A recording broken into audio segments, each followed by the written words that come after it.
las próximas, bueno, supuestamente estoy grabando.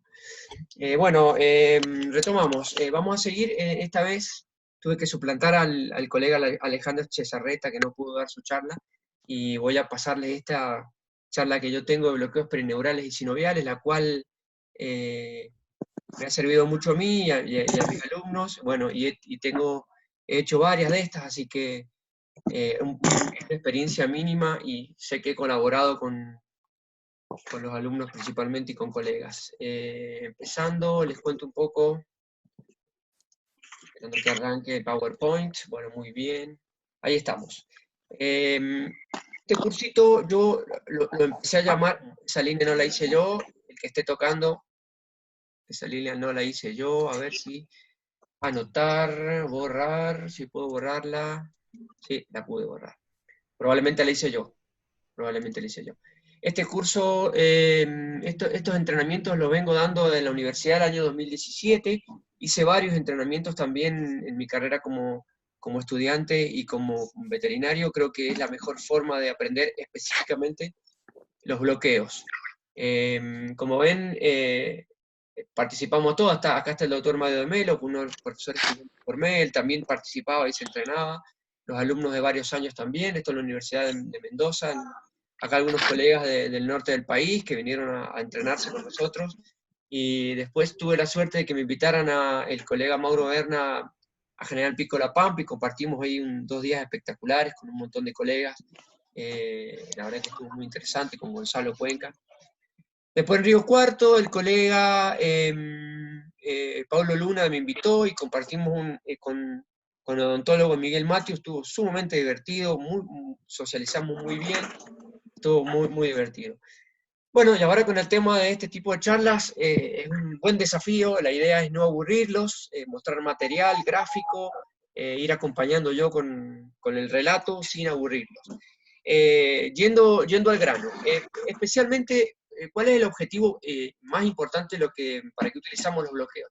Los videos no se ven muy bien, pero bueno, lo paso porque estaba dentro de en un animal que está con una claudicación importante, evidente y objetiva. Luego de un bloqueo, los propietarios creen que hacemos magia. En realidad no estamos haciendo magia, estamos bloqueando una rama nerviosa. Por supuesto, ellos no tienen por qué entender, pero bueno, el caballo mejora rápidamente. Entonces, uno sabiendo esta metodología para el uso del bloqueo como diagnóstico complementario, puede, ya que los animales no hablan, principalmente nuestros pacientes los equinos, podemos localizar, hacer un diagnóstico regional, un diagnóstico topográfico. Por eso la importancia del bloqueo. El bloqueo, indudablemente, está dentro de los diagnósticos complementarios, probablemente primero en la lista. Se ha ido modificando este tema, ¿no? Ya sobre la marcha la voy a ir contando, pero yo lo puse acá como primer paso del diagnóstico complementario. Hoy no necesariamente es el primer paso. Hay gritos ahí detrás, no son de mi compu, yo estoy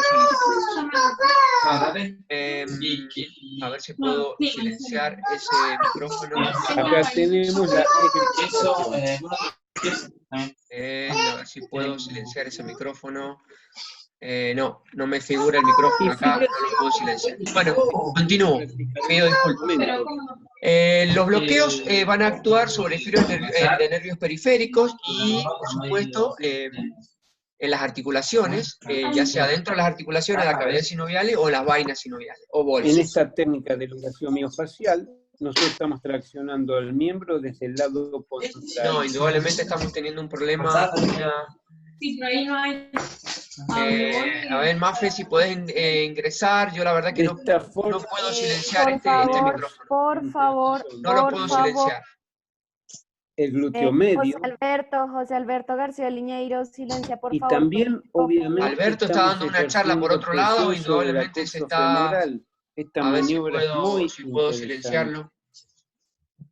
Sí, tiene es que como tú eres el anfitrión, Pucho, como tú eres el anfitrión, siempre hay que comparar esto. Estoy intentando. Agonistas y antagonistas. No me deja. Yendo a miembro anterior, observen no me deja. la tracción posterior. No me deja. Ahí está, silenciar, a ver. Silenciar. una tracción sobre el brachiocefálico No me y deja obviamente silenciarlo. sobre su inserción cervical, Tendría que dejarte porque tú pero eres el también anfitrión. sobre... No sé cómo Ahí está. insistir, por favor. Ahí creo que lo silencié. Ahí lo silencié. Bien. Ahí lo silencié. Sí, Bueno, me pero costó. hace falta silenciar Santiago Madrigal, Verónica Scolari, Pablo Signorini, Nadia Gómez, Marcelo Naranjo, Lucas Giraldo, Huawei Mate 10. Por favor. Estoy silenciando yo ahora con el permiso del grupo, porque bueno, interfiere, voy silencio y continúo. Continúo. Bien. Perdón, seguimos. Entonces, como primer paso el bloqueo, como primer paso en los diagnósticos complementarios. Vamos a trabajar sobre las fibras nerviosas de nervios periféricos o dentro de las articulaciones, vainas o bolsas. Por supuesto, es el paso siguiente a las claudicaciones oscuras. Consideramos claudicaciones oscuras de luego de haber utilizado todos los métodos de inspección, palpación y examen biomecánico. La claudicación termina siendo, no tenemos ningún indicio de a dónde regionalizar nuestro diagnóstico. Entonces, indudablemente pasamos a los diagnósticos con los bloqueos periféricos. Hay unas denominaciones que me parecen interesantes, esta charla yo la doy a alumnos también, pero me parece ahora que tenemos todo lo que es Latinoamérica, hay muchas sinonimias o sinónimos. Bloquear o bloqueo, el sinónimo más importante es infiltrar o infiltración, anular o anulado, inyectar o inyección, y cuando hacemos una inyección dentro de una articulación, decimos que es una artrocentesis. Cuando hacemos dentro de una vaina, es una inyección intratecal. Cuando introducimos la aguja dentro de una bolsa, intrabursal. Entonces, estas sinonimias sería importante, más que nada para colegas nuevos. Iba a hacer una introducción en portugués, porque tenemos tanto contacto con los portugueses y hemos aprendido un poco de portugués, tipo portuñol, pero bueno, no tuve tiempo. Aparte, los brasileños tienen muchos grupos, ellos están muy entretenidos con sus docentes. Bien, dentro de un examen clínico de claudicaciones, teniendo el esquema básico que todos conocemos como la reseña, anamnesis y examen clínico, donde está la inspección, el análisis biomecánico, la palpación, prueba de flexión y pasaríamos a las pruebas especiales. Si toda esa batería de exámenes nos da negativo, pasaríamos a los exámenes complementarios. Pero, antes de los exámenes complementarios, yo llamo lo que son las claudicaciones oscuras, como les dije recién, que no tenemos ninguna señal dentro de estos primeros puntos, reseña, anamnesis y examen clínico. Recién ahí clasificamos la claudicación como una claudicación oscura. De ahí pasaríamos a hacer bloqueos. Para hacer un bloqueo anestésico tenemos que tener algunos conocimientos importantes. Ya no sé si son básicos, creería que no son básicos, son conocimientos que deben tener algo de anatomía, algo importante, diría yo. Luego del manejo de las jeringas y las agujas, he notado, por supuesto en alumnos principalmente, o en colegas que sujetan las agujas con el pabellón. Bueno, enseñar a que las agujas son estériles, las agujas hipodérmicas. En una época, hace 25 años atrás, vi un colega que ponía las agujas las colocaba en un algodón con alcohol. No es necesario. Yo lo vi, lo viví y dije, bueno, ¿por qué este veterinario pone las agujas en alcohol? Las agujas son estériles. Voy a intentar callar a esta persona con el permiso del grupo. Hay un montón que tienen el teléfono abierto. Son bastantes. Bien, continuamos. Ya callé bastantes. Continuamos. El conocimiento sobre tipo de anestesia es interesante. Cada región, cada país tiene algunas anestesias en especial. Ahora voy a ahondar levemente en ese tema. Inmovilizar al paciente es importante, dependiendo con la raza que estemos trabajando. La verdad que con los caballos pura sangre y con los de salto, excepto que el caballo sea no muy bueno, no hace falta ni siquiera colocar la mordaza. Mordaza o puro, o no sé cómo le llaman en axial, creo que le llaman en México. pero en los animales principalmente criollos y árabes, mucho cuidado con la inmovilización. Bueno, los objetivos del bloqueo, indudablemente, es producir una anestesia temporal, y por supuesto se puede utilizar como terapéutico, ¿no? Para inyectar todo tipo de productos en los nervios y en las articulaciones, como figura acá en el PowerPoint. Y para hacer cirugías. Hoy por hoy utilizamos mucho para hacer perfusiones regionales, para hacer medios de contraste. Entonces cada vez se utiliza más porque son muy útiles, principalmente el bloqueo, los bloqueos para hacer perfusiones regionales, con antibióticos principalmente. Los elementos que utilizamos son anestesia local, como les dije.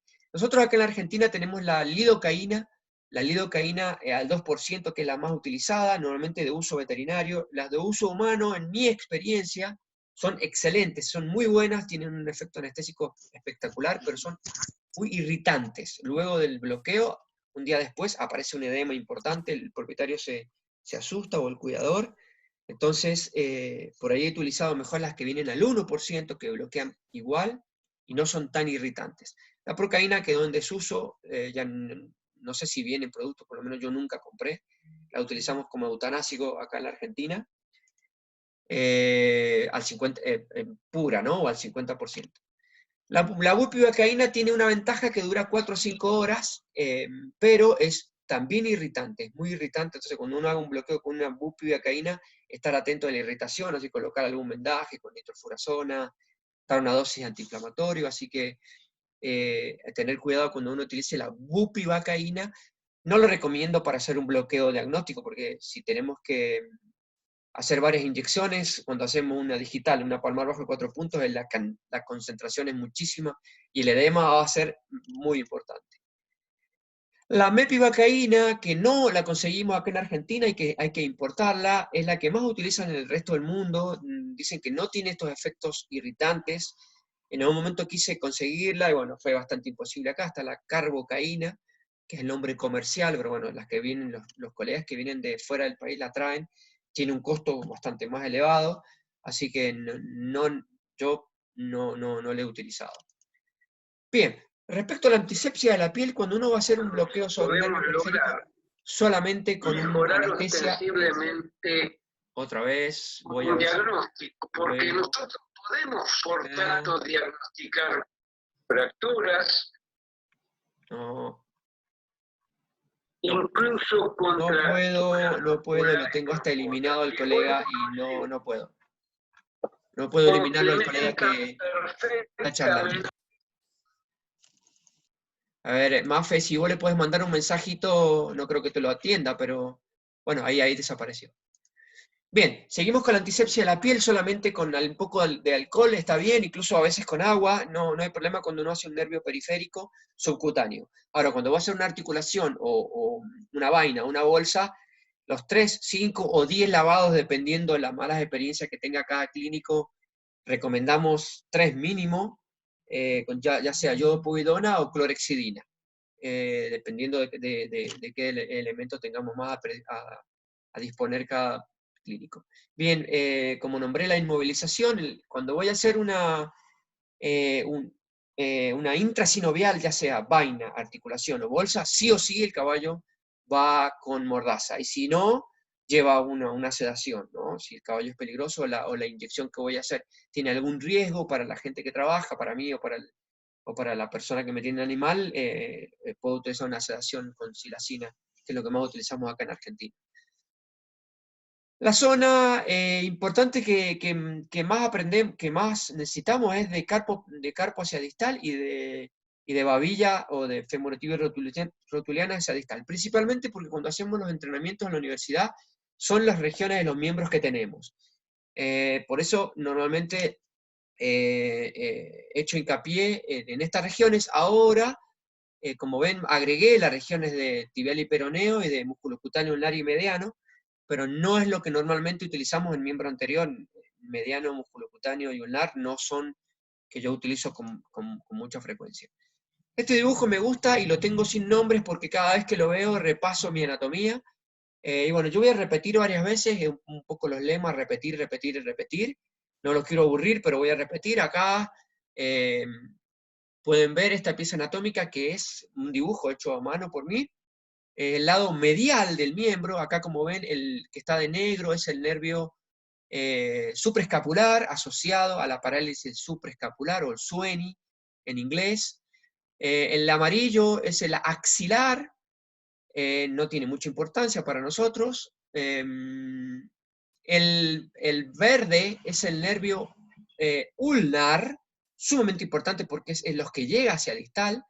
El azul es el nervio mediano, también sumamente importante. Y el nervio rojo es el nervio radial, con sus ramas acá, con sus ramas que van al tríceps, ramas tricipitales, que tienen su importancia porque este nervio es el, yo diría, segundo que más se lesiona después del supraescapular, con traumatismo, así que tenemos que conocer a qué músculos inerva y cómo es su biomecánica dependiendo qué región involucre. Por supuesto, no es un nervio que bloqueamos de la región del codo hacia distal, ¿no? Principalmente el nervio ulnar y el nervio mediano. ¿Por qué puse esta foto? Principalmente porque es importante ponernos de acuerdo que tenemos regiones, y algunos alumnos y colegas nuevos se olvidan de estas regiones. Casco o pie, cuartilla, nudo o menudillo, como dicen en Centroamérica, en la región de nudo o menudillo, acá sí me acuerdo de los portugueses que le dicen boleto, nos llamó mucho la atención cuando decían el boleto, y la región del metacarpo. ¿Cuál es el audífono? En inglés tenemos la región del pastern, fetlock, y bueno, la zona del metacarpo o cannon bone. Bueno, vamos a utilizar esta foto. Voy a intentar silenciar nuevamente a esta persona. A ver si logro Siempre se encontrar. escucha así. Ahí el perrito. Acá voy, doble clic. Doble clic. No, que se corta. Doble clic. Bien, lo logré. Lo logré. Bien, vamos a utilizar esta diapositiva. Voy a intentar ir un poco más lento y acá no solamente la imagen, sino lo que yo les voy contando quizá les sirva para aprendérselo. Como ven acá hay un montón de líneas, pero bueno, voy a de alguna forma con el relato ubicarlos. Acá les estoy señalando en rojo el nervio mediano. El nervio mediano viene por medial, asociamos mediano a medial. El nervio mediano es un nervio que pasa derecho y de tener su nombre de mediano, pasa por la región del canal carpal, se transforma en palmar y luego en digital.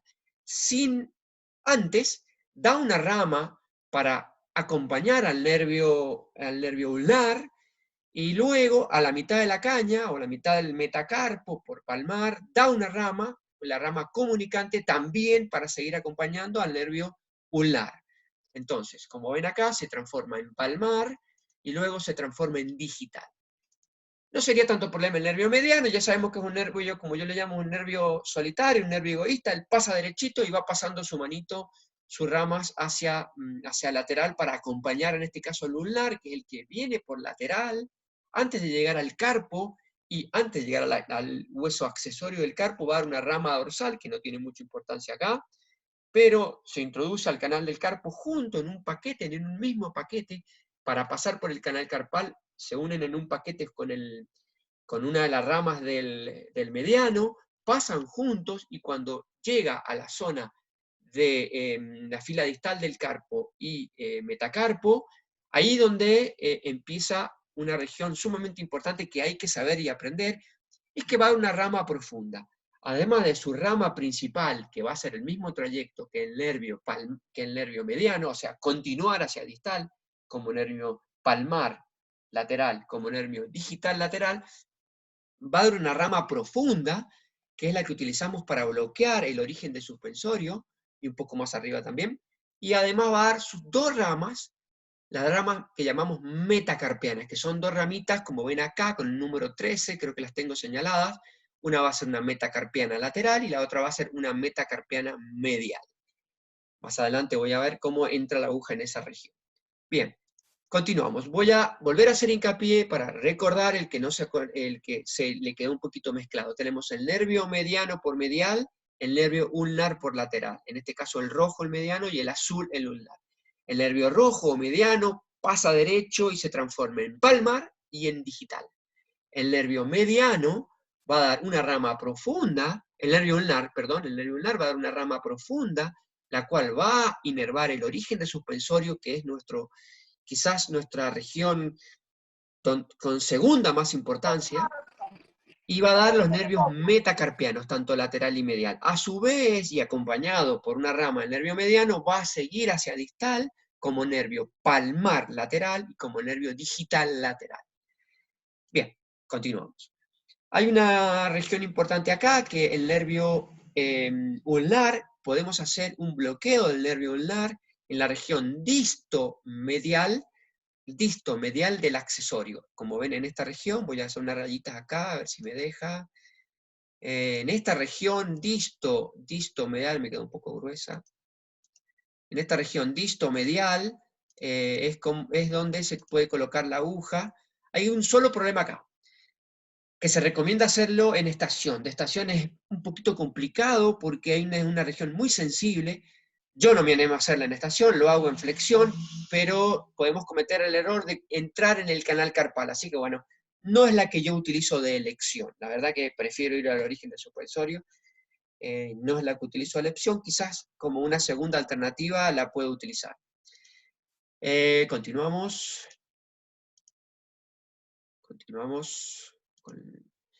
Bien, yendo a la zona digital, a la zona distal, es importante saber que tenemos una regla mnemotécnica que es el VAN, vena, arteria y nervio, B corta, A y N. ¿Por qué? Porque de dorsal a palmar, los nervios casi siempre van acompañados de una vena, de una arteria, y el nervio va siempre en palmar o en caudal. Entonces recordar la regla mnemotécnica, VAN, vena, arteria y nervio.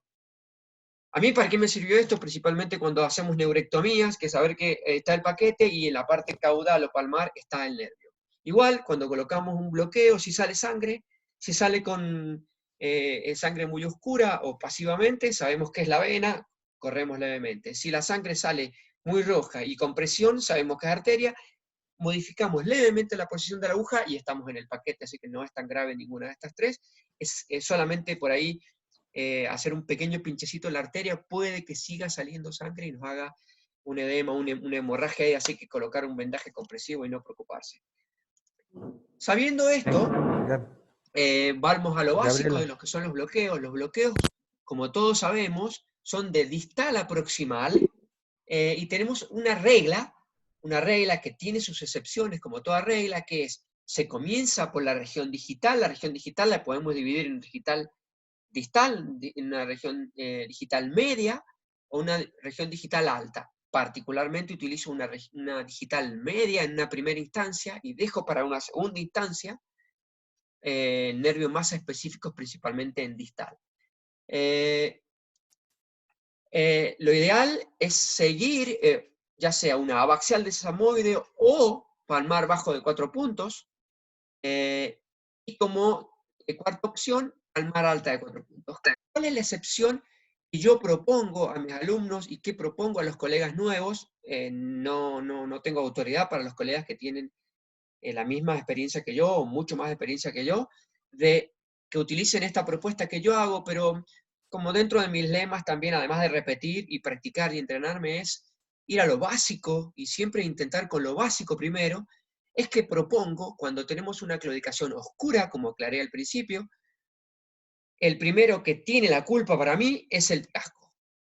El dedo del casco es el primer culpable cuando hay una claudicación oscura. Entonces tengo una maniobra muy simple de descartarlo o incluirlo, que es un bloqueo digital.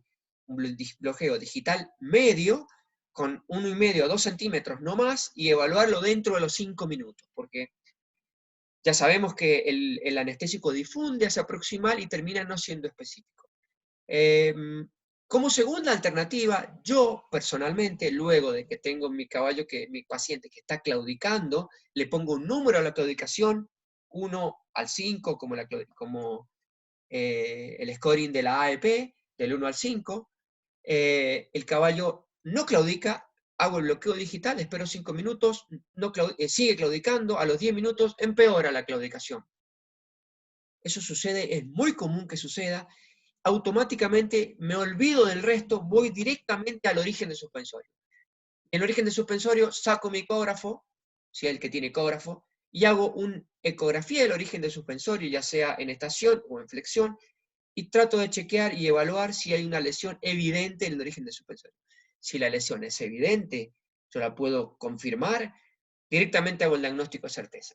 Si tengo dudas, que muchas veces sucede que no hay un hallazgo ecográfico importante, por ahora me olvido del origen de suspensorio, no hago nada más que una imagen ecográfica y me voy a la palmar bajo de 4 puntos. Hago mi bloqueo palmar bajo de 4 puntos, veo si la claudicación mejora o no, descarto lo que es nudo o menudillo o boleto hacia distal, y recién vuelvo con el bloqueo al origen de suspensorio.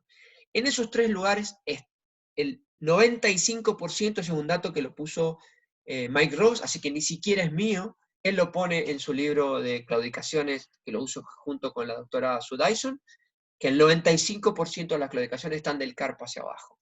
El carpo es muy acusador, sabemos que el carpo cuando hay una lesión produce efusiones, excepto mi cuarto diagnóstico, mi cuarto culpable, que es las esclerosis o lesiones tempranas del tercer carpal. Las lesiones tempranas del tercer carpal, principalmente en caballos deportivos, caballos de carrera y caballos cuartos de milla, principalmente, producen una claudicación oscura sin producir sinovitis en una primera instancia. Pasado un tiempo determinado, producen sinovitis o ya no son oscuras. Son clínicas porque uno ve la efusión en la región intercárpica, entonces, bueno, ya se transforman en clínicas.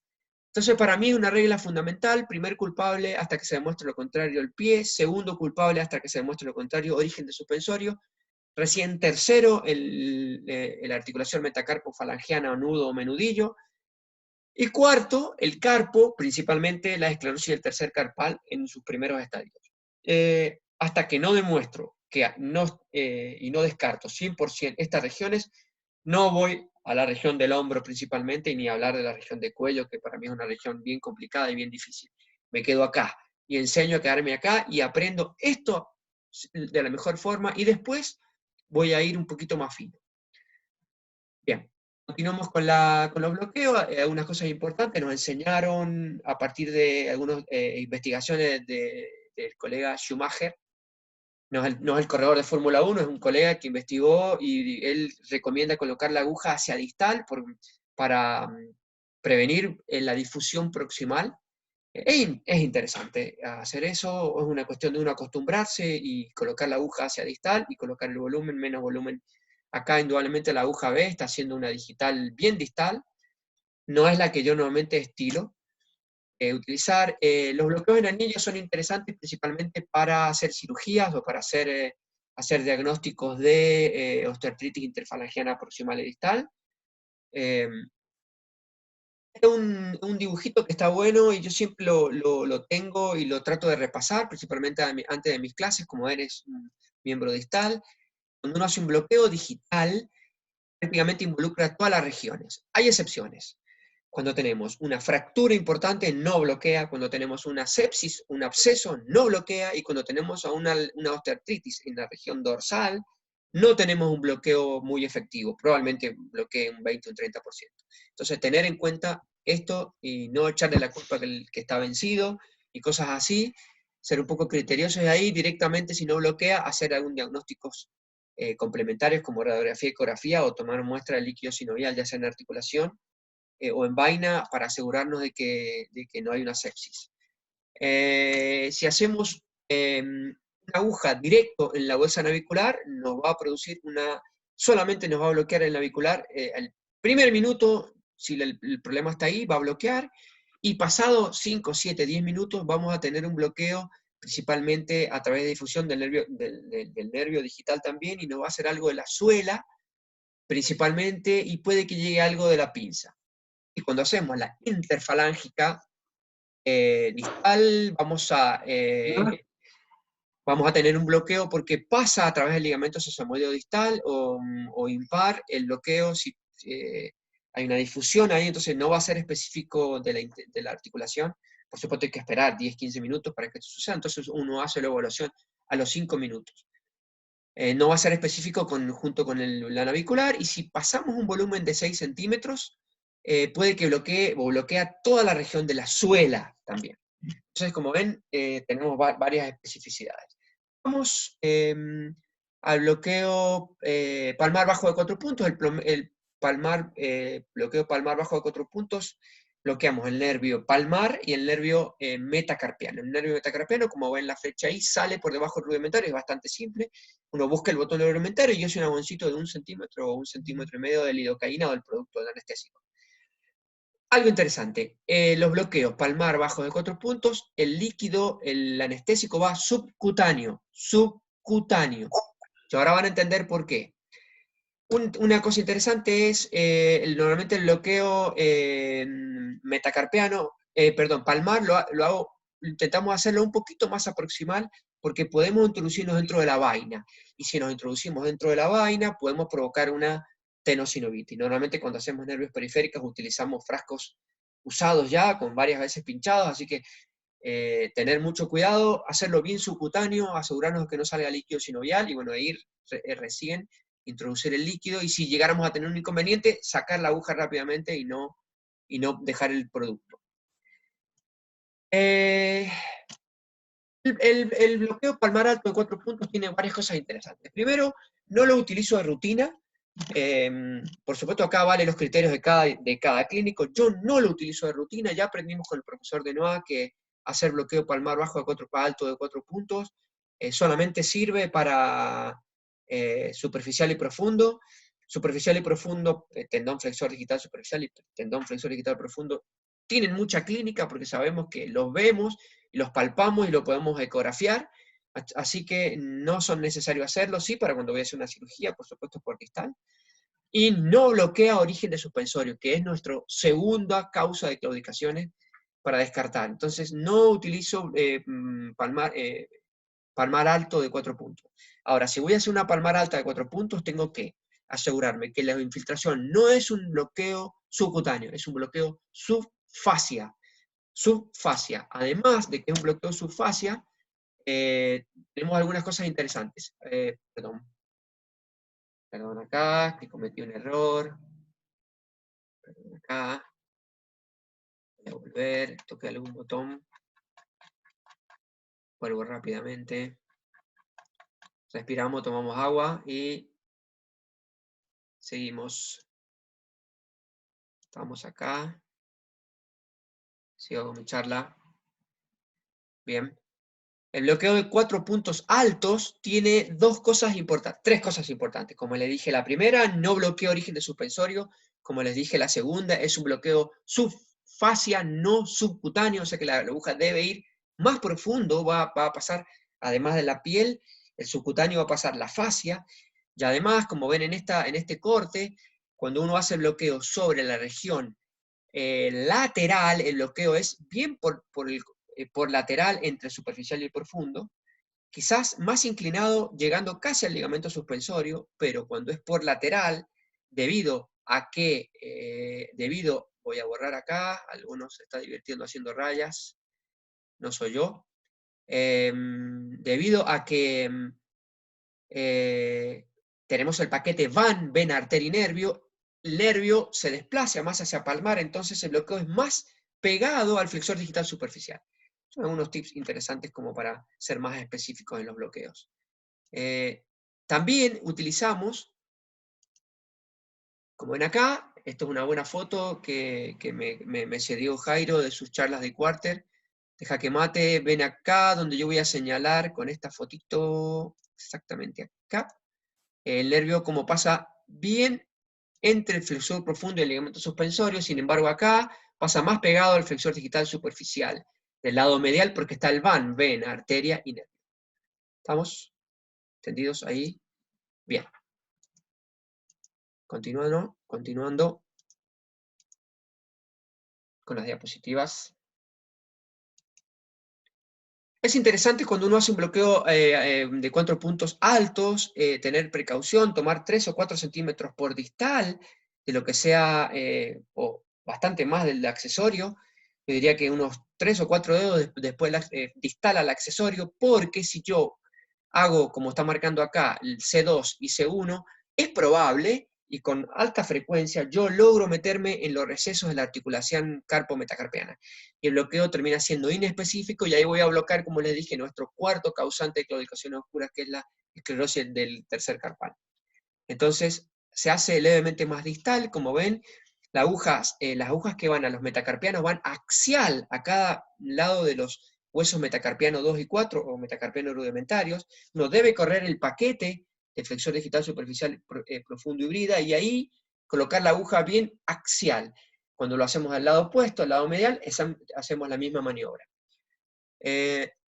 Acá en el D está haciendo el bloqueo, como les dije, el nervio ulnar, que es el que se va a dividir, se puede hacer en esa región, o un poquito más aproximal.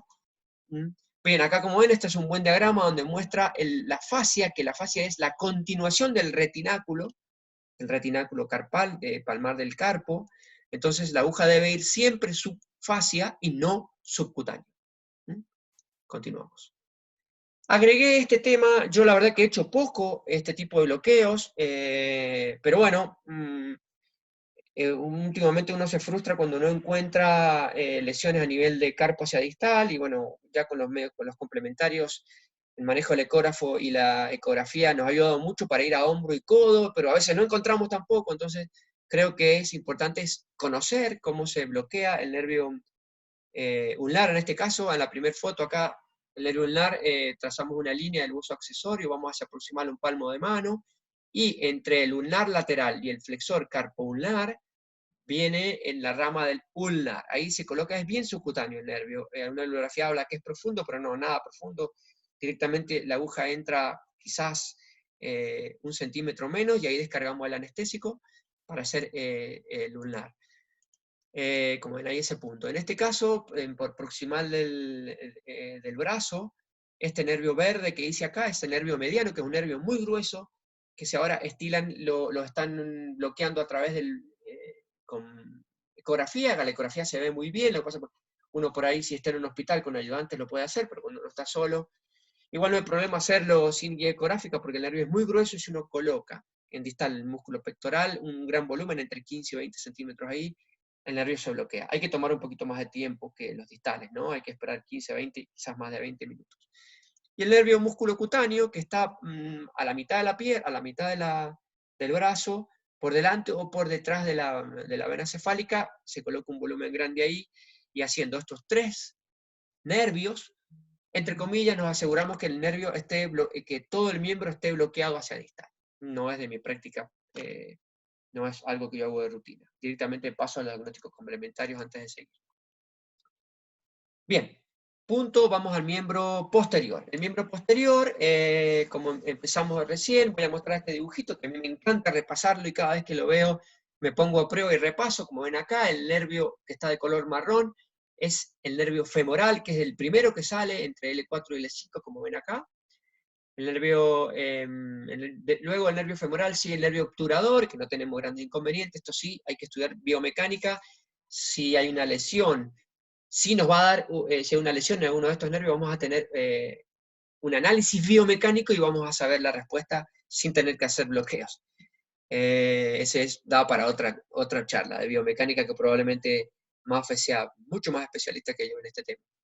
El nervio rojo es el nervio más importante del miembro posterior, es el nervio ciático o isquiático, es un sinónimo. El CISON lo nombra como isquiático. En algún momento en los grupos discutimos que había algunas personas que no lo teníamos muy claro. Definitivamente el nervio isquiático es sinónimo de nervio ciático, es muy grueso, lo podemos ver al ecógrafo, lo podemos ver con el ultrasonido, ya sea transcutáneo, lo podemos ver transrectal, o sea que podemos acceder a él. No vamos a ver lesiones en él, pero lo podemos ver, ¿no? A partir del nervio ciático va a salir la rama del peroneo común, que va hacia lateral, transformándose en una rama superficial y una profunda, y va a dar el nervio tibial, que el nervio tibial es el más importante hacia distal, que va a ser como si fuera el ulnar y el mediano en el miembro anterior. Acá el tibial va a ser el responsable del tarso hacia distal, de llevar toda la conformación, la misma forma y el mismo diseño que en el miembro anterior, pero en este caso a través de él. Y el nervio peroneo, superficial y profundo, va a intervenir solamente en la zona dorsal, y ahí hacemos un pequeño cambio de nombre, llamamos, en vez de bloqueo bajo de 4 puntos, llamamos bloqueo bajo de 6 puntos, solamente porque el nervio peroneo interfiere por dorsal. Siendo un poquito más específico y aprovechando esta hermosa pieza anatómica, como ven, el nervio ciático o isquiático nace, como vimos, entre L6, lumbo sacro, y los dos forámenes sacros son los principales orígenes. El nervio sacro es sumamente grueso, como lo ven acá, han sacado todo el paquete muscular acá, sale del foramen isquiático anterior, mayor, continúa y vuelve a salir por el foramen isquiático menor, o que está caudal. En esta región se divide en el nervio peroneo común, y acá es palpable ahí, no ecografiable, pero sí palpable, y después luego el nervio tibial, que el nervio tibial tiene unas ramas que dan al gastrocnemio, y hay que tener un poco de precaución para no bloquear ahí. Acá otra hermosa foto, que tuvimos una disección. Bien. Comenzando, voy a primero a la anatomía. Como ven, el nervio tibial pasa por medial del calcáneo. Cuando va llegando a la región de los huesos tarsales, se divide en dos ramas. Una va a ir a lateral y la otra va a ir a medial. La medial va a tener exactamente el mismo comportamiento que el nervio mediano en el miembro anterior. Va a hacer su recorrido derecho, se va a transformar en nervio metatarsiano, en nervio plantar, y luego en nervio metatarsiano medial. En el caso de la rama lateral, del nervio tibial, va a tener el mismo comportamiento lunar, va a dar una rama profunda. Esta rama profunda primero va a inervar el origen de suspensorio, y ahí tenemos una herramienta para ir con nuestra aguja o con el bisturí para cortar y hacer la famosa neurectomía de la rama profunda tibial. Esta rama, y además de dar la rama profunda, es la rama lateral, o sea, la rama lateral y medial. La rama lateral da la rama profunda. La rama lateral va a continuar por el metatarso, como su nombre se va a llamar nervio plantar, y cuando llegue al dígito o al dedo se va a llamar nervio palmar digital, metatarsiano digital palmar. Perdón.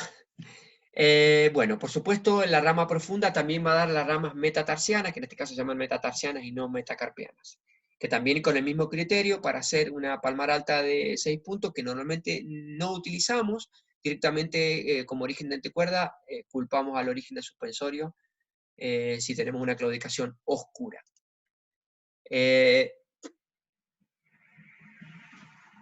Del mismo modo, bueno, esto es una bonita foto del libro de Noah, que seguramente todos lo tenemos. Esta es nuestra rama lateral, que viene del tibial. Ahí va la rama profunda. Esa es la rama que se corta, se hace la neurectomía en los caballos que tienen lesiones en el origen del suspensorio, y tiene dos efectos. Primero, por eso la neurectomía en este órgano que nos hace doler tanto la cabeza como es el origen del suspensorio.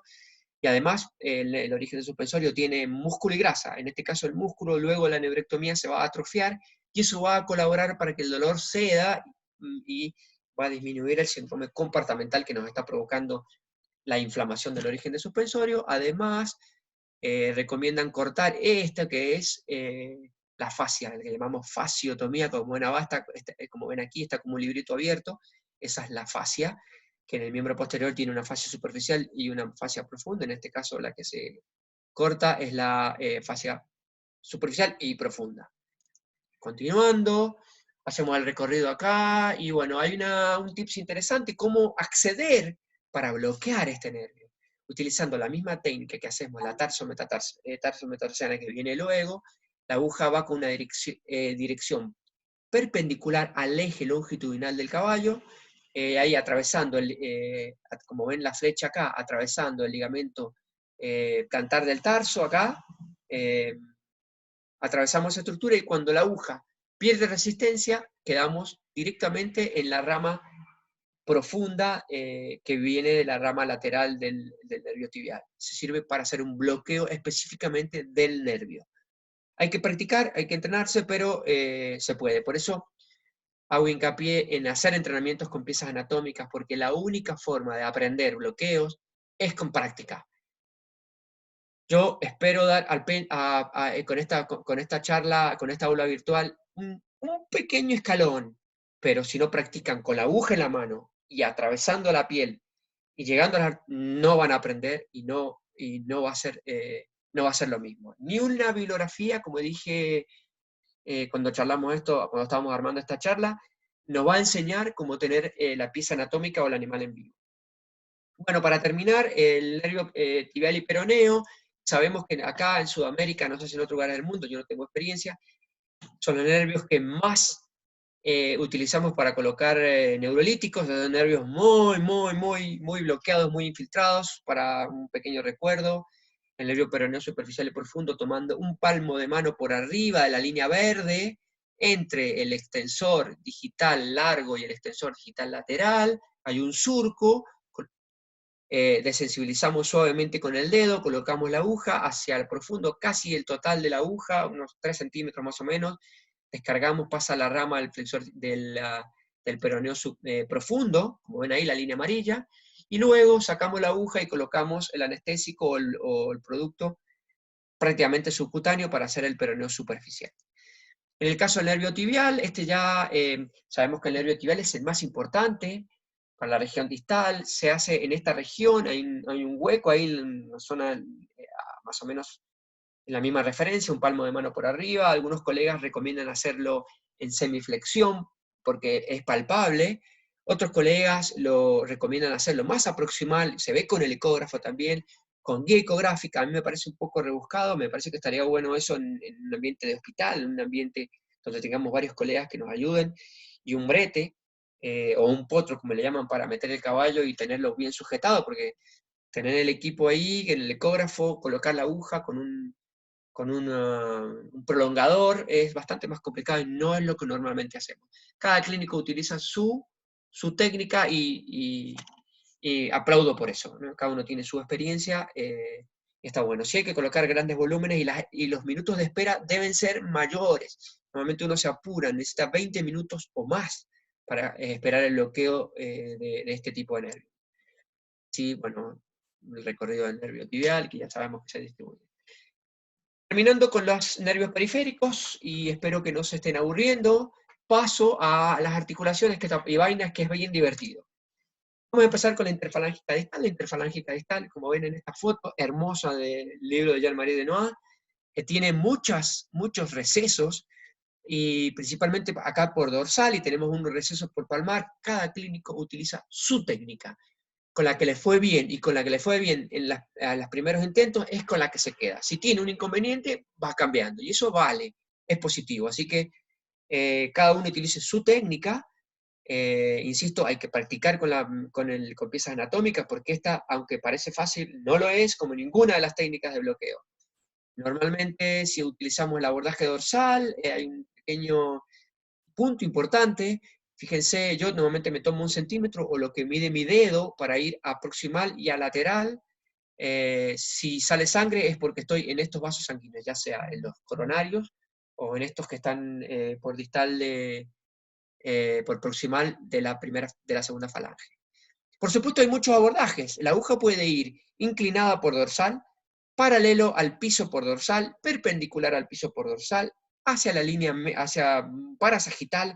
En la mayoría voy a atravesar el extensor que inserta en la cresta, en la apófisis extensora.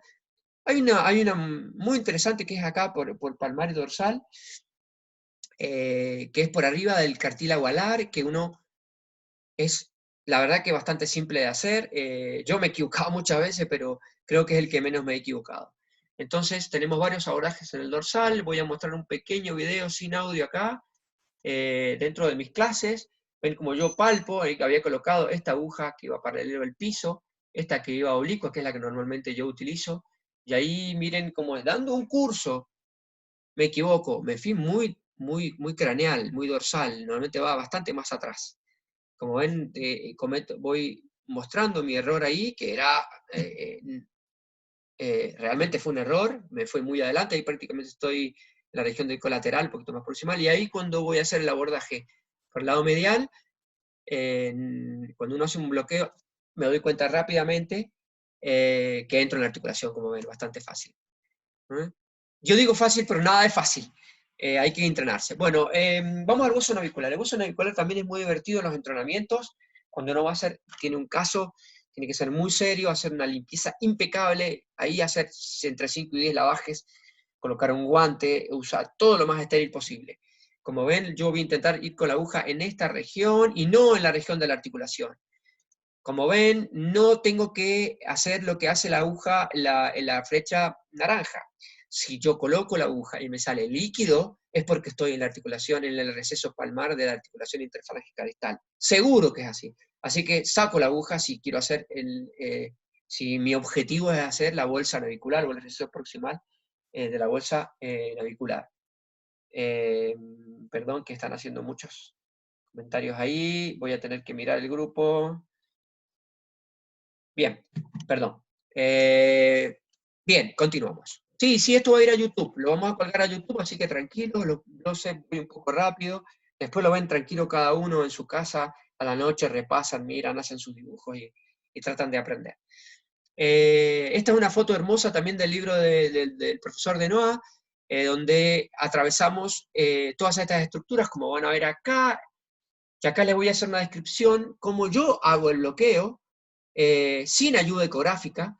Lo que hago es, como ven mi mano, trato de que ese borde perisolear esté perpendicular perfecto al piso.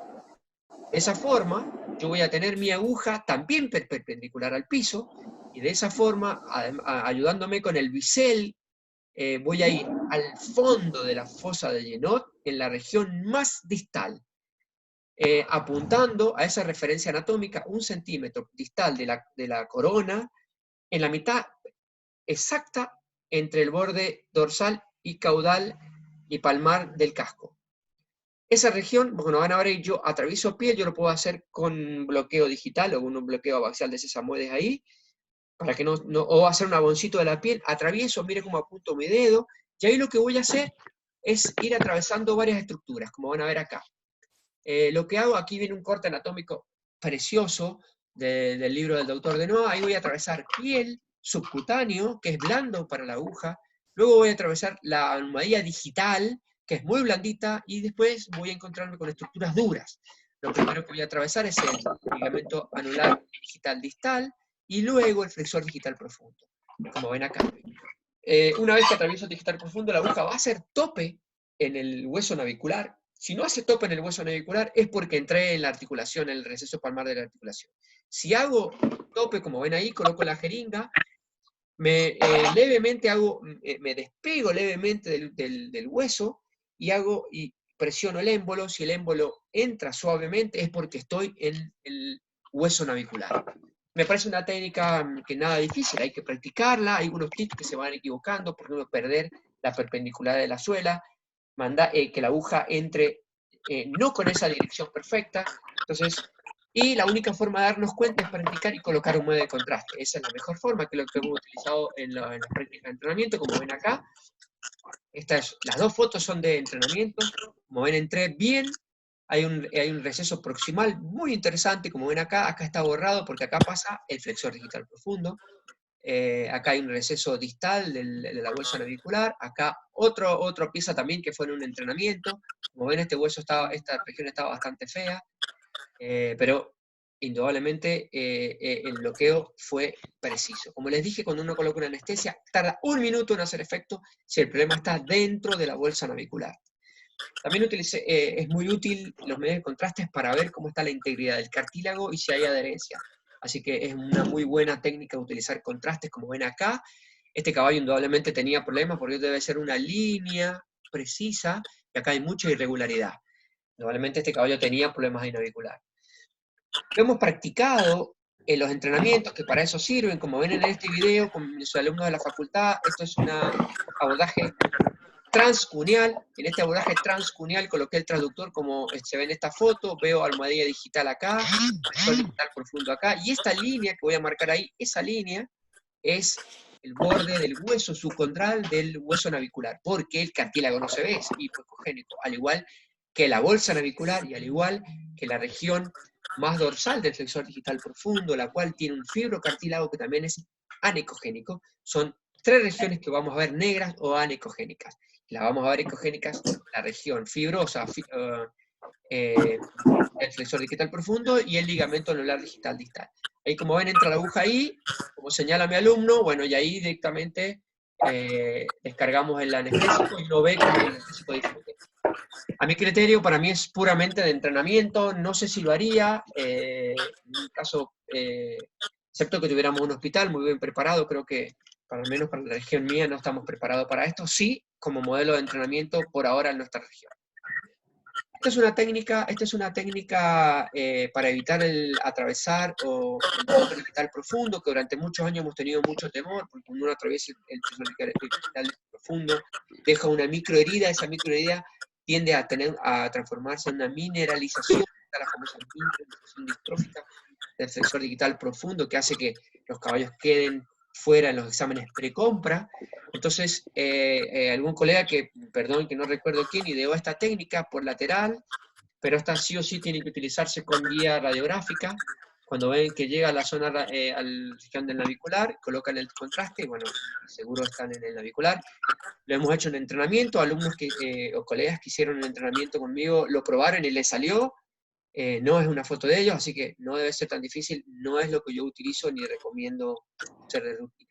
Acá para recordar que cuando uno hace un bloqueo de la bolsa navicular no va a difundir hacia la articulación interfalángica distal, pero sí a la inversa. Si yo coloco un producto en la interfalángica distal, voy a tener difusión a través del ligamento sesamoideo distal o impar, o navicular distal, hacia la bolsa navicular. Y eso nos sirve para hacer medicación, ¿no? Podemos medicar ahí, si hemos medicado muchas veces por atrás, con el abordaje palmar, podemos utilizar esa aumentando un poco el volumen del producto. Pasando a la articulación interfalángica distal, que tiene mucho inconveniente, la verdad que a mí me he dedicado mucho tiempo a estudiarla, mucho tiempo a practicar, y practico mucho con esta articulación. Tenemos varios abordajes, como ven acá, tenemos un receso dorsal, bien marcado, tenemos una zona, y tenemos estos pequeños botoncitos que son levemente distal, y un buen receso palmar. Como ven, anatómicamente, en esta región que yo hice en amarillo, es el flexor digital profundo, donde se abren sus dos ramas acá para insertar en el scutum medio, y me va a dejar un triangulito que no es nada fácil encontrarlo en los animales. Mis alumnos siempre me preguntan, no encuentro, profesor, no encuentro. Bueno, es una región ahí, yo lo que trato de poner mi dedo y tocar hueso principalmente distal de la falange. En flexión, si yo utilizo en flexión, puedo utilizar el abordaje palmar. Acá vamos a hacer un pequeño resumen. A mí me encanta graficar los recesos. En este caso hice una nave espacial con dos patitas, para no olvidarme que, con mil disculpas, voy a intentar silenciar esta interferencia que volvemos a tener acá. Vuelve el profesor Liñeiro. Le mandamos un abrazo a Alberto. Bien, entonces, el receso dorsal tiene estas dos patitas que atraviesan la articulación, la línea articular, y puede ser un lugar de abordaje. Para hacer este abordaje tenemos una regla, una reglita de oro, como ven en este dibujo. Uno toma desde proximal, desde la primera falange, hasta el borde de la corona, y exactamente a la mitad está este receso que vendría a ser la cápsula de nuestra nave espacial. Uno va al hueso, y cuando llega al hueso, dependiendo cómo coloque la aguja, no hay otra opción que ir o intradérmico o intraarticular. O sea, si no estoy en la dermis, estoy intraarticular, así que no es tan difícil teniendo esta regla. El otro abordaje es intraarticular, muy difícil porque ahí la región es está muy pegada a las líneas articulares. Si no, ir a las patitas, o a las patitas de mi nave espacial en estos dos recesos distales. No lo recomiendo, por supuesto, por les cuento que están. Y si no, directamente con el miembro en flexión, buscando este pequeño triangulito, que como recomiendo hacerlo yo. Coloco la aguja en flexión, apunto al hueso y ahí voy haciendo pequeñas modificaciones hasta que pierda la resistencia del hueso. Seguro, casi seguro estoy en el receso palmar de la interfalángica proximal, con mucho cuidado porque mis alumnos cometieron error y sacamos contraste, me dijeron, sí, entré. Y cuando sacamos radiografía, estaban en la vaina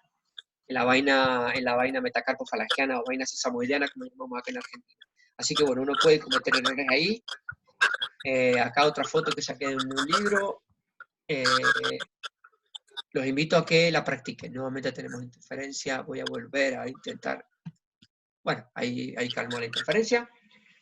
Terminando en las regiones de articulaciones, me faltan algunas más, pero esta, la famosa metacarpofalangiana o la del menudillo o la del nudo. Bueno, voy a hacer el esfuerzo de volver a callar porque no, indudablemente se le vuelve a activar al colega. Sí, ahí nuevamente lo callé. No, se vuelve a activar. Bien.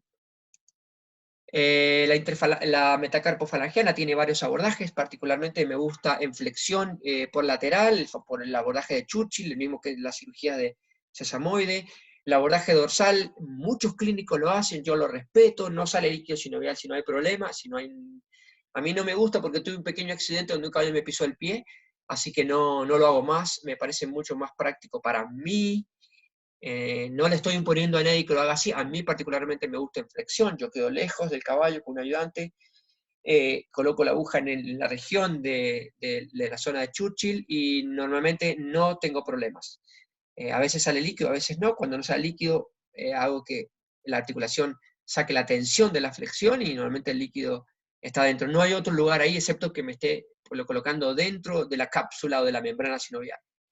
Esa es mi elección.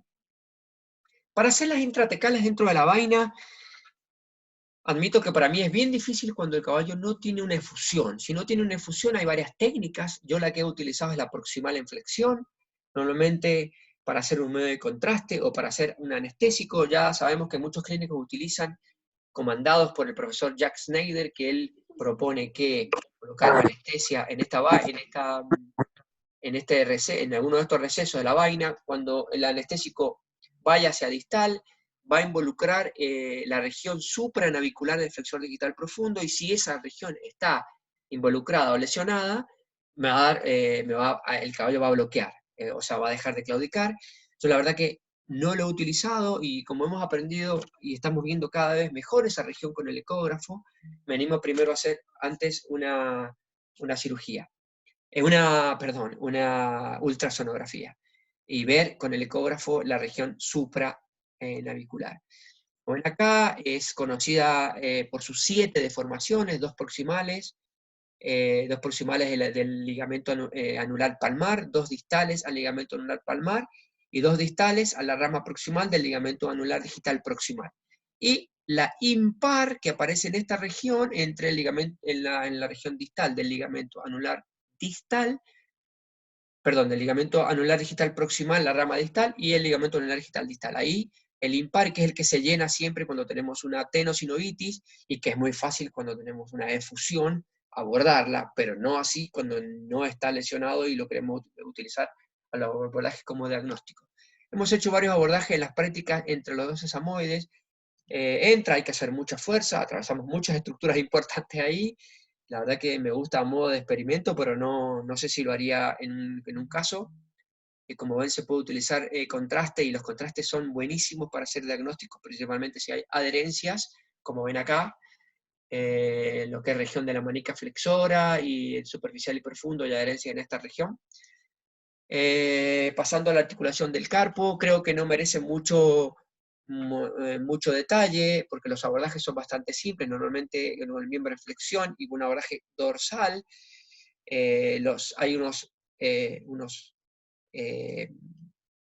unas concavidades fácil de palpar, y colocamos la aguja ahí, tanto en la radiocarpiana como en la intercarpiana, y normalmente sale líquido sinovial, y se puede hacer en estación, por lateral, en proximal y distal de hueso accesorio. También tenemos un abordaje si no queremos hacer el abordaje dorsal. Esto no reviste mucho inconveniente, pero por supuesto invito a que se entrenen si tienen si tienen miembros para hacerlo, o van a un curso de entrenamiento. Llegando al tarso, en el tarso vamos al miembro posterior cuando tenemos que hacer un bloqueo en la articulación tibio-astragalina o tibio-tarsal. Si está distendida, por supuesto que es muy fácil entrar en la distensión, y si no está distendida, lo ideal es en la región medial, pegado al ligamento colateral medial, ahí como figura esta flecha, ahí paralelo al piso introducimos la aguja y es la forma de buscar el receso. En la región más dorsal se puede, pero podemos atravesar vasos sanguíneos principalmente, y un poco más, está más irrigada lo que es todo lo que es la zona capsular. La articulación ya está por terminar, último aliento. La articulación tarso-metatarsiana, muy utilizada por los clínicos que hacemos musculoesquelético, aparato locomotor, porque sabemos que es una región para inyectar con antiinflamatorios, y los caballos tienen una muy buena mejoría, una muy buena respuesta, ya sea porque va a difundir al origen del suspensorio, o va a difundir en la articulación tarso-metatarsiana, que sabemos que está la famosa osteoartritis tarso-metatarsiana, o enfermedad degenerativa articular, como causante oscuro ahí de baja performance. La referencia anatómica es la cabeza del rudimentario, el lateral, con el dedo colocamos, está el ligamento plantar del tarso ahí, y con la aguja inclinada en dirección al miembro opuesto, al casco del miembro opuesto, anterior, colocamos la aguja y debería salir líquido. Si no sale líquido la podemos redirigir, y si sale sangre no preocuparnos, correrla, porque ahí tenemos vasos perforantes, que normalmente circulan por ahí, algunos mayor o menor. Si uno va muy al fondo puede topar la aguja y romper la punta de la aguja, así que tampoco ir tan profundo. En el caso de la intertársica distal, también es un buen desafío, la técnica es por medial, uno debe palpar con su dedo la rama cuneana del tibial craneal, esa rama cuneana va a insertar en la región del 1 y 2 fusionados, son los huesos tarsales, y antes de que se fusione, antes de que se inserte ahí, hay un pequeño surco, bien difícil de encontrar. Yo tengo esta pieza anatómica que hicieron en un grupo que trabajó conmigo en la Pampa, y nos quedó esta hermosa, esta referencia. Tenemos acá un dibujo hecho a mano, donde tenemos acá el central del tarso, el cuarto tarsal y el 1 y 2 fusionado, y como ven, por debajo, por distal del tendón cuneano, como ven acá, a la altura de la castaña, y acá, la hermosa preparado anatómico, uno hace este bloqueo. No es tan fácil, lleva entrenamiento, vuelvo a invitar a que se entrenen con piezas anatómicas. Terminando, no voy a hacer coxo femoral, directamente voy a terminar en femorotibio-rotuliana y armar el debate, la articulación femorotibio-rotuliana, de la cual voy a hablar mañana con sumo detalle. La parte anatómica, sabemos que tenemos 3 compartimentos sinoviales, el femoro-rotuliano, que da la rótula con el fémur, y tiene todo un fondo de saco bien grande. Recomiendo utilizar el abordaje medial en semiflexión, normalmente solamente tenemos piel y cápsula, y normalmente no hay otro. Tiene que ser en semiflexión, por supuesto, porque si lo hacemos en estación, la rótula va por arriba de la tróclea y desaparece este pequeño surco que está formado por la rótula y por el ligamento parapatelar. ¿Y pudiste capaz? Para hacer la femorotibial medial, tenemos la alternativa de este fondo de saco que está dorsal y proximal al ligamento colateral medial. En los libros normalmente nos enseñaban entre el ligamento rotuliano medial y el colateral medial. Perdón, voy a ver si puedo callar nuevamente a estos integrantes. Igual, no, pero sabes que digo para las próximas.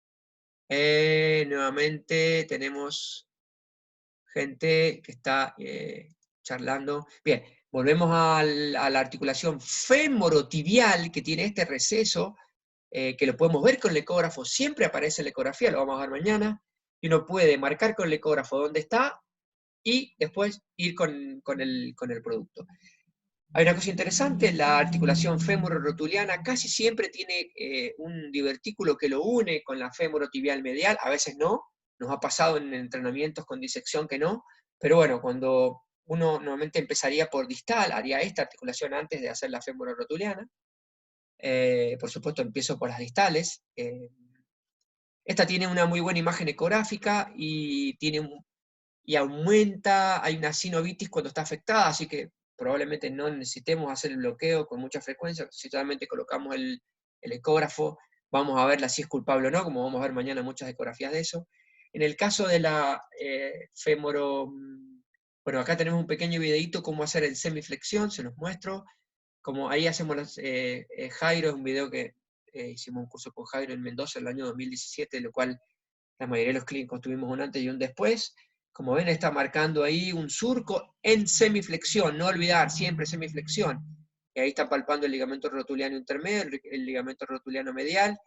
Ahí uno coloca la aguja, ahí la ponen en estación y ven, desaparece ese surco. Pero cuando está en flexión, uno fácilmente coloca la aguja y no hay otro lugar donde irse. Si no me coloco intradérmico o en la cápsula, voy a entrar en la articulación. Ahí antes de terminar, van a ver cómo coloca la aguja y hace una pruebita de presión negativa ahí, vas a colocar una gotita y por supuesto ahí muchas veces uno coloca la aguja y se siente como se chupa, eso por la presión negativa cuando hacemos los movimientos. Para finalizar, la articulación femorotibial lateral, que es muy acusadora su clínica, y normalmente el receso, que tiene una particularidad, primero no tiene comunicación con la femorotibial, con la femororotuliana, y tiene 3 recesos, en realidad tiene 4 recesos. Tiene un receso plantar proximal, un receso plantar dorsal, y tiene un receso subpopliteo y el famoso receso subextensorio. ¿Cómo voy a hacer el abordaje? Para hacer una anestesia tenemos 2. Como dicen los libros, entre el rotuliano lateral y el colateral lateral. Ahí podemos ir directamente a pinchar el menisco. Y si no, la otra, que a mí me parece buenísima, que, insisto, es de muy poco frecuente hacer este bloqueo, pero si alguna vez lo tenemos que hacer, creo que la mejor forma es atravesando el tercer peroneo. En esta región va el tendón común se llama del tercer peroneo tertius.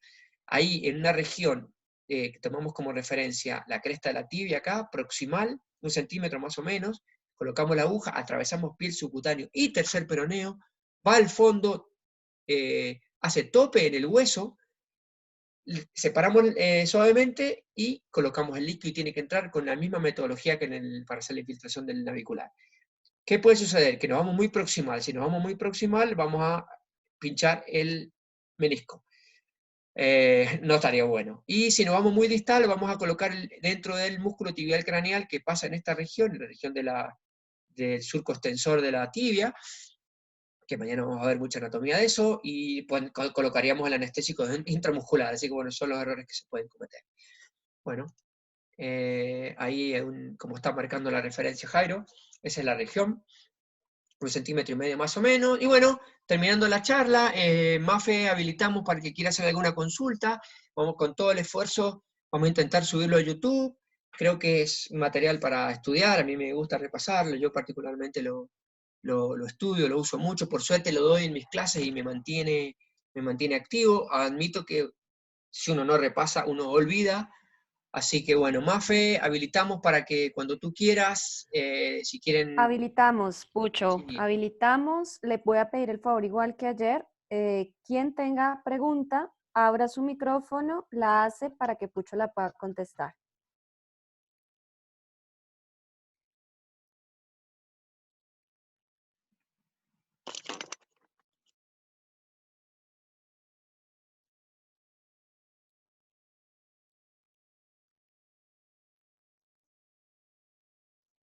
Bueno. Leandro tenía una pregunta, Pucho, que anotó en el chat. No sé si de pronto puede abro el chat, ahora abro el chat, lo tenía borrado, ya lo tenía. Espera que voy a tener que darle escape acá. Voy a ver cómo.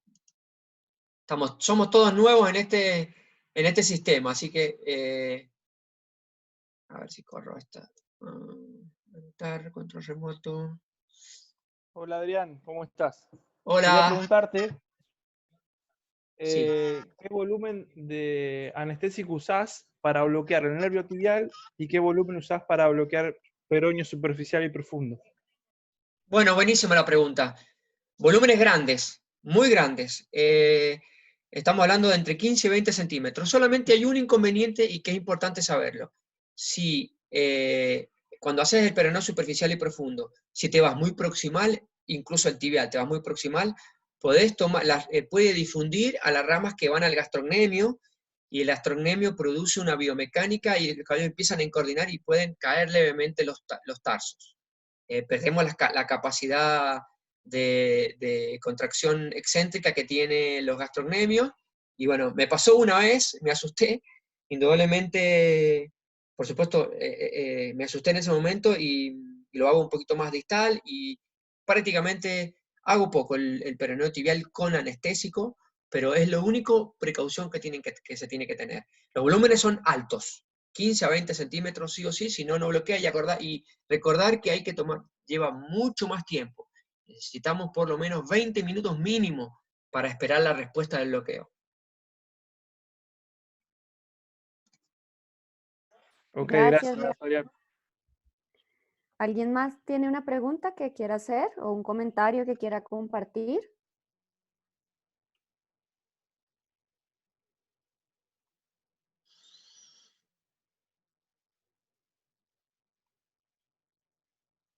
Bueno, somos 74, me Bueno, parece espectacular, somos sí, muchos. Espero que les esté contribuyendo con algo todo esto que estamos haciendo con MAFE. Creo que dimos un salto gigante si logramos que nos dé una charla así como esta la doctora Sue Dyson. Sería un placer realmente.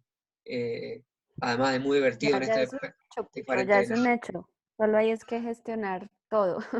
Sí, Bueno, sí, yo sí. le quiero agradecer a Pucho por su charla, por su tiempo, por su pedagogía espectacular. Y a todos, muchas gracias. Em, Voy a escribir unas cosas en el chat ahorita para como establecer unas reglas del juego durante las charlas. Así que, así que bueno, atentos un poquito para ahorita y ya con Pucho internamente organizamos el link de la próxima charla que es del doctor Juan Francisco Sández y del doctor Carlos Espinosa. Ahí hay un chat, Puchito, No de tengo una problemas, pregunta. estoy disponible, yo no tengo problemas. Si quieren quedarse 15 minutos, media hora, no hay problema. Estamos lejos de las 14 horas, tenemos 1 hora y media, así que totalmente dispuesto a lo que podamos compartir. Me da un poco de pena que hagan tan pocas preguntas, pero o estuvo demasiado descriptiva la charla o muy aburrida, son los dos extremos. Como a veces las personas somos un Para poco nada, pesimistas. ¿Mm? para nada. Yo, de todas maneras, creo que digámoslo así, en honor al orden de todo esto, vamos a, pues, a cerrar aquí porque tenemos que alistar lo de la próxima charla. Y bueno, cualquier persona que tenga dudas o algo, se puede comunicar directamente contigo al WhatsApp. Perfecto. Porque necesito coordinar contigo, Pucho, unos temas, así que te necesito. Hey, no hay problema, listo, muchas gracias. Muchas gracias a todos, muchas gracias, bendiciones desde Bogotá, desde Argentina, desde todos los rincones que nos estamos reuniendo. En un ratito nos vemos y ya entonces te llamo, Pucho. Un Ok, abracito para todos. adiós.